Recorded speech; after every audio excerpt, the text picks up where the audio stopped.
Hello friends, welcome to our YouTube channel New Sunshine, जहां हम discuss करते हैं कुछ बेहतर। फ्रेंड्स, हमारी जो सीडीपी की सीरीज़ स्टार्ट की है हमने, जिसमें हम प्रीवियस ईयर क्वेश्चन पेपर्स को डिस्कस करते हैं, उसमें आज हम अपने क्वेश्चंस को स्टार्ट करते हैं। हमारे आज का जो फर्स्ट क्वेश्चन है, राज्य स्तर की एक एकल गायन प्रतियोगिता के लिए विद्यार्थियों को तैयार करते समय एक विद्यालय लड़कियों को वरीयता देता है। यह दर्शाता है, यानी कि राज्य स्तर की एक स्टेट लेवल की वो हो रही है प्रतियोगिता, गायन प्रतियोगिता, एकल गायन यानी कि सोलो सिंगिंग कंपटीशन है। उसमें स्टूडेंट्स को प्रिपेयर कर रहे हैं, पार्टिसिपेट को तैयार किया जा रहा है एक स्कूल से। वहाँ पर क्या है, विद्यालय लड़कियों को वरीयता दे रहा है, यानी कि लड़कियों को ज़्यादा मोटिवेट कर रहा है, ज़्यादा प्रोत्साहित कर रहा है। यह क्या दर्शाता है, इससे हमें क्या पता लगता है? तो जहाँ पर भी लड़का और लड़की में विभेद किया जाए, लड़का और लड़की को अलग अलग रखकर बात की जाए, एक स्टूडेंट ना समझा जाए, तो वहाँ पर जो होगा हमारा ऑप्शन वो होगा लैंगिक पूर्वाग्रह। लैंगिक पूर्वाग्रह, तो इसका जो करेक्ट ऑप्शन होगा वो होगा ऑप्शन नंबर 1, लैंगिक पूर्वाग्रह। नेक्स्ट क्वेश्चन देख लेते हैं। बीजों का अंकुरण संकल्पना के शिक्षण की सबसे प्रभावी पद्धति है। एक टॉपिक है बीजों का अंकुरण, है ना, ये हमारे लिए पढ़ाना है। तो इसकी सबसे प्रभावी पद्धति क्या हो सकती है, यानी कि सबसे अच्छी पद्धति, बेहतर पद्धति क्या हो सकती है? फर्स्ट है विस्तृत व्याख्या करना, आप अच्छे से बच्चे को एक्सप्लेन कर दीजिए। सेकंड है विद्यार्थियों द्वारा पौधे के बीज बोना और उसके अंकुरण के चरणों का अवलोकन करना, यानी कि बच्चे खुद से बीजों को बो रहे हैं और उसके अंकुरण के जो चरण हैं उनका अवलोकन कर रहे हैं। श्याम पट पर चित्र बनाना और वर्णन करना, आप श्याम पट पर एक चित्र बना दीजिए और उसका वर्णन कीजिए। फोर्थ है बीज की वृद्धि के चित्र बनाना, बीज किस प्रकार से वृद्धि करता है उसके चित्र बनाना। तो ये जो बात रही चित्र बनाकर वर्णन करना और चित्र बनाना, तो ये तो हमारी बुक्स में भी मिल जाते हैं, है ना। और विस्तृत व्याख्या तो आप करेंगे ही, और विस्तृत व्याख्या में बुक्स में भी देखने को मिल ही जाती है। तो सबसे प्रभावी की बात हो रही है। ये सारे के सारे जो मेथड हैं वो टीचिंग मेथड एक संकल्पना को प्रकट करेंगे, लेकिन यहाँ बात हो रही है सबसे प्रभावी इनमें से कौन सा है। तो सबसे प्रभावी वही होगा जिसमें बच्चा करके सीखेगा, है ना।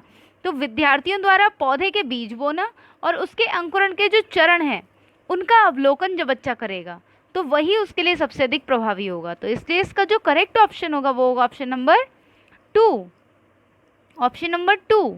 ठीक है, नेक्स्ट है हमारा शिक्षण से अधिगम पर बल देने वाला परिवर्तन हो सकता है। फर्स्ट ऑप्शन है परीक्षा परिणामों पर केंद्रित होकर, मतलब कि शिक्षण से अधिगम पर बल देने वाला जो परिवर्तन होगा वो कैसे होगा? तो परीक्षा परिणामों पर केंद्रित होकर, बाल केंद्रित शिक्षा पद्धति अपनाकर, रटने को प्रोत्साहित करके, और या फिर अग्र शिक्षण की तकनीकी अपनाकर, है ना, अग्र शिक्षण की। तो भाई यहाँ पर किससे किस पर बल हो रहा है? शिक्षण से अधिगम पर बल हो रहा है, शिक्षण से अधिगम पर जा रहा है। तो हमें यहाँ पर क्या करना है, बाल केंद्रित शिक्षा पद्धति आप अपनाइए। जो शिक्षा है हमारी, जो शिक्षण है हमारा, वो 4 चरणों की प्रक्रिया है। योजना, निर्देशन, मापन और मूल्यांकन, इन 4 चरणों से होकर गुजरता है हमारा शिक्षण। और बाल केंद्रित शिक्षा पद्धति को अपनाकर शिक्षण के माध्यम से अधिगम को शिक्षार्थियों के लिए व्यापक बनाया जा सकता है। तो इसलिए हमें क्या करना है, बाल केंद्रित शिक्षा को अपनाना है। ठीक है, तो सेकंड ऑप्शन जो है इसका वो एकदम करेक्ट हो जाएगा। नेक्स्ट देख लेते हैं समावेशी शिक्षा। तो समावेशी शिक्षा क्या है ना।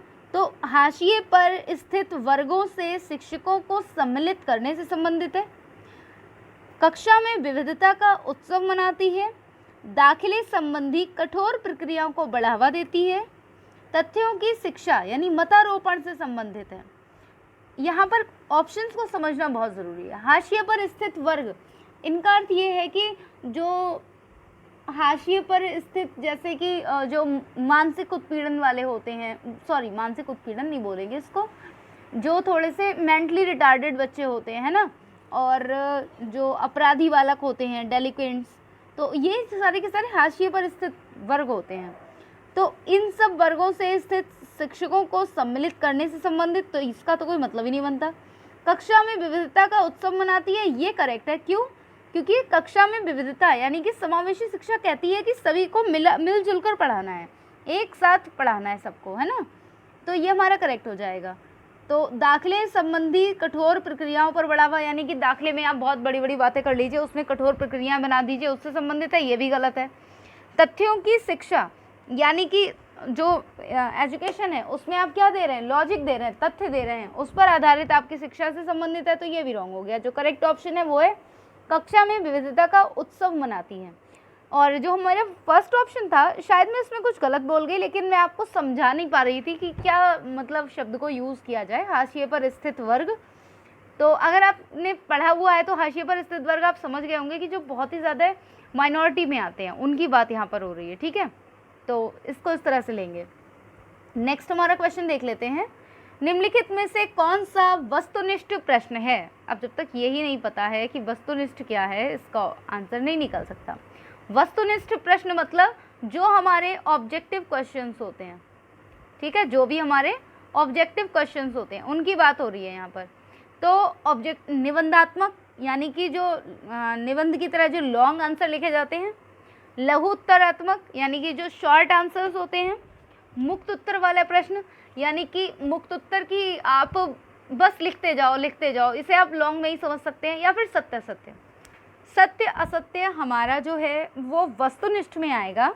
क्यों आएगा वो भी बता देते हैं, क्योंकि होता क्या है, एक तरफ होगा सत्य और एक तरफ होगा असत्य। अब इनमें से आपको क्या करना है, चूज़ करना है कि सत्य है या असत्य है। मतलब कि ऑब्जेक्टिव हो गया ना हमारे लिए, हमने चूज़ कर लिया भाई ये सत्य है, दूसरा असत्य है, तो इस तरह से क्या हो जाएगा, हमें ऑब्जेक्टिव मिल रहा है ये, ठीक है। और ये सारे के सारे इसके साथ साथ इनको भी समझ लेते हैं। ये सारे के सारे क्या हैं, ये है हमारे सब्जेक्टिव। अब सब्जेक्टिव और ऑब्जेक्टिव क्या होता है, अगर किसी को नहीं आता है तो मुझे कमेंट कीजिएगा, मैं बताती हूँ। और इसको पूरा डीप में एक पूरा वीडियो बना लेंगे इसका, लेकिन मैं अभी यहाँ पर एक समराइज़ करके बता देती हूँ। सब्जेक्टिव ये है कि सभी की जो अपनी अपनी सोच है वो उसके अकॉर्डिंग हम उसका आंसर लिखते हैं, हम पढ़ते हैं और फिर उसके बाद हम उसको लिखते हैं। ऐसा बिल्कुल भी नहीं होता है कि हाँ हमने जो भी पढ़ा है उसके बाद हम उसको एज इट इज़ पूरा का पूरा अपनी नोटबुक में जाकर लिखाते हैं एग्ज़ाम्स में, ऐसा बिल्कुल नहीं होता है। हम उसको पढ़ते हैं, उसको हमने किस तरह से पढ़ा है, हमने उसके अकॉर्डिंग क्या अपनी थॉट प्रोसेस बनाई है, हमने किस तरह से उसको सोचा है, उसके बाद हमने जो हमको समझ आया है अपनी अंडरस्टैंडिंग के अकॉर्डिंग हम उसको अपने क्वेश्चन पेपर पर उतार देते हैं, है ना। वो होता है हमारा सब्जेक्टिव। और ऑब्जेक्टिव मतलब आपके लिए जो ऑप्शंस हैं वो दिए हुए हैं, आप उनमें लगा सकते हैं जो भी ऑब्जेक्टिव होगा उसका। आई होप समझ आ गया होगा। और इसका जो ऑप्शन रहेगा वो ऑप्शन नंबर 4। नेक्स्ट देखते हैं, निम्नलिखित में से कौन सी प्रगतिशील शिक्षा की विशेषता है। प्रगतिशील शिक्षा की बात हो रही है। नंबर 1, समय सारणी और बैठने की व्यवस्था में लचीलापन। बिल्कुल सही बात है भाई, ये तो होना चाहिए। तो और सेकंड है हमारा ऑप्शन, सेकंड ऑप्शन है केवल प्रस्तावित पाठ्य पुस्तकों पर आधारित अनुदेशन, यानी कि जो पाठ्य पुस्तकें प्रस्तावित की गई हैं, जो बताई गई हैं, केवल उन पर आधारित। बिल्कुल गलत भाई, केवल उन पर आधारित कैसे कर सकते हैं, है ना। थर्ड है परीक्षाओं में अच्छे अंक प्राप्त करने पर बल। बच्चों को बस आप ये कहते हैं ना, हाँ भाई एग्जाम में अच्छे अंक प्राप्त करने हैं इसलिए पढ़ाई कर लो, तो ये भी गलत है। बार बार ली जाने वाली परीक्षाएं, क्या प्रगतिशील शिक्षा की ये विशेषता होगी कि बार बार जो परीक्षाएं ली जा रही हैं, तो ये भी रॉन्ग हो जाएगा। तो हमारा जो करेक्ट ऑप्शन है वो है ऑप्शन नंबर 1, यानी कि प्रगतिशील शिक्षा यह बताती है कि शिक्षा बालक के लिए है, ना कि बालक शिक्षा के लिए, है ना। जो शिक्षा है वो बच्चे को दी जा रही है, ना कि बालक दिया जा रहा है। तो यह शिक्षा का एक ऐसा वातावरण तैयार करती है जिसमें शिक्षार्थियों को सामाजिक विकास करने का पर्याप्त अवसर मिलता है। समय सारणी में और बैठने की व्यवस्था में लचीलापन प्रगतिशील शिक्षा की मुख्य विशेषता है। आई होप ये क्लियर हो गया होगा। अगर कोई भी डाउट, कोई भी कन्फ्यूजन है, इवन किसी भी क्वेश्चन में किसी को भी कोई भी डाउट और कोई भी अगर कन्फ्यूजन होती है तो कमेंट बॉक्स में आप कमेंट कर सकते हैं। मैं अपनी तरफ से हर मुमकिन कोशिश करती हूँ आप लोगों को समझाने की, एक्सप्लेनेशन देने की एक एक ऑप्शन के साथ। लेकिन फिर भी अगर कहीं पर आपको कुछ भी समझ नहीं आता है तो आप कमेंट करके पूछ सकते हैं। और अगर आपने अभी तक चैनल को सब्सक्राइब नहीं किया तो चैनल को सब्सक्राइब करके बेल आइकन को प्रेस कर लीजिए। और वीडियो अगर अच्छा लग रहा है, आपको अगर लगता है कि हाँ ये आपके लिए यूज़फुल है, तो आप इस वीडियो को तुरंत लाइक करिए और इसको अपने फ्रेंड्स के साथ अपनी फैमिली में ज़रूर शेयर कीजिए। एटलीस्ट 2 पर्सन्स तक तो ये वीडियो शेयर कर ही दीजिए, ठीक है। अपने साथ साथ थोड़ा उनका भी भला हो जाएगा। तो हमारा नेक्स्ट क्वेश्चन है, प्याजे के संज्ञानात्मक विकास के चरणों के अनुसार प्याजे के कितने चरण थे, ये भी हम देख लेते हैं। भाई 4 चरण थे, है ना। कौन कौन से चरण थे? प्याजे के चरण थे इंद्रियगामक, ठीक है, सेकंड था पूर्व संक्रियात्मक अवस्था, थर्ड था मूर्त संक्रियात्मक, फोर्थ था अमूर्त संक्रियात्मक। ये मैं आपको बार बार क्यों बताती हूँ हर क्वेश्चन में, इसका भी रीज़न है। ये मैं इसलिए बताती हूँ, कई बार आ जाता है कि कौन सी स्टेज प्याजे की है, कौन सी नहीं है। अदरवाइज़ मुझे क्या है, मैं तो बस केवल क्वेश्चन पढ़ूंगी और बस चली जाऊंगी आंसर बताकर। लेकिन मैं इसलिए बताती हूँ ताकि आपके क्वेश्चंस के आंसर बिल्कुल ठीक जाएं और आपके दिमाग में ये चीज़ें बिल्कुल रट जानी चाहिए कि हाँ, अगर आपको कोई सोते से भी उठा रहा है ना कि हाँ जी ये बता दो, तो आपके मुंह से सीधे करेक्ट आंसर निकलना चाहिए। एक बार भी सोचना ना पड़े, बिल्कुल तुरंत उसको करेक्ट आंसर बताना है कि हाँ जी ये है इसका आंसर। इसलिए मैं हर क्वेश्चन को और जितनी भी स्टेजेस हैं, जितनी भी थ्योरीज़ की, उनको मैं इसीलिए एकदम डीपली बताती हूँ ताकि आपको कोई कन्फ्यूजन ना रहे। तो किसके इन क्वेश्चन ही भूल गई मैं तो चलो फिर से देख लेते हैं। प्याजे के संज्ञानात्मक विकास के चरणों के अनुसार इंद्रिय गामक संवेदी प्रेरक अवस्था किसके साथ संबंधित है? तो सामाजिक मुद्दों से सरोकार संवेदी प्रेरक की बात हो रही है, यानी कि birth to 2 year, 0 to 2 year. अब 0 to 2 ईयर का बच्चा सामाजिक मुद्दों तो सरोकार करेगा? गलत हो गया ना। अनुकरण, स्मृति और मानसिक निरूपण, हाँ ये बात बिल्कुल सही है। देखो छोटा बच्चा होता है तो क्या करते हैं, अगर आप उसके सामने हंसोगे तो वो हंसेगा, अगर आप उससे बातें करोगे तो वो बातें करने की अपनी लैंग्वेज में कोशिश करता है ना, इशारे करने की कोशिश करता है, अनुकरण करता है आपका। आप रोने लग जाओगे तो वो रो के दिखाएगा आपको। स्मृति उसकी होती है और मानसिक निरूपण भी होता है। अगर आप उसके सामने अगर मोबाइल लेकर आओ, ठीक है, मोबाइल आपने उसको एक बार दिखा दिया या कोई भी चीज़ आपने उसको एक बार दिखा दी, उसको पता लगे कि हाँ भाई ये चीज़ एग्जिस्ट करती है दुनिया में, तो वो उस चीज़ को फिर ढूंढेगा। क्योंकि उसकी स्मृति में आ चुकी है वो चीज़ और मानसिक निरूपण उसका हो गया है। तो ये जो चीज़ें हैं ये सारी की सारी किस में आती हैं? इंद्रिय गामक अवस्था में आती हैं। तो ये हुआ इसका करेक्ट आंसर। बाकियों को भी देख लेते हैं। तार्किक रूप से समस्या समाधान की योग्यता, इतना छोटा बच्चा है भाई, तर्क कैसे कर पाएगा, किस तरह से वो लॉजिकल हो पाएगा, लॉजिक नहीं दे सकता ना। फोर्थ है विकल्पों के निर्वचन और विश्लेषण करने की योग्यता। तो ये योग्यता भी भाई बच्चे में नहीं होगी, तो इसलिए हमारा जो करेक्ट ऑप्शन होगा वो होगा ऑप्शन नंबर 2, ठीक है। नेक्स्ट क्वेश्चन देख लेते हैं। कोलबर्ग के अनुसार शिक्षक बच्चों में नैतिक मूल्यों का विकास कर सकता है। कोलबर्ग के अनुसार जो शिक्षक है वो बच्चों में नैतिक मूल्यों का विकास किस तरह से कर सकता है? सबसे पहले तो ये पता होनी चाहिए थी कि कोलबर्ग ने कौन सी थ्योरी दी है। तो कोलबर्ग ने मोरल डेवलपमेंट की थ्योरी दी है ना, मोरल डेवलपमेंट की थ्योरी दी है। इससे पहले मैं मोरल डेवलपमेंट की थ्योरी पढ़ा चुकी हूँ पूरी कोलबर्ग की। अगर नहीं पढ़ी है तो जाकर देख लीजिए एक बार, जिसमें कितने लेवल्स थे, 3 लेवल्स थे और जिनकी 6 स्टेजेस थी, है ना। ये भी एक पढ़ने वाली बात है, एक समझने वाली बात है, आनी बहुत ज़्यादा ज़रूरी है। 3 स्टेजेस हमारी कौन कौन सी थी?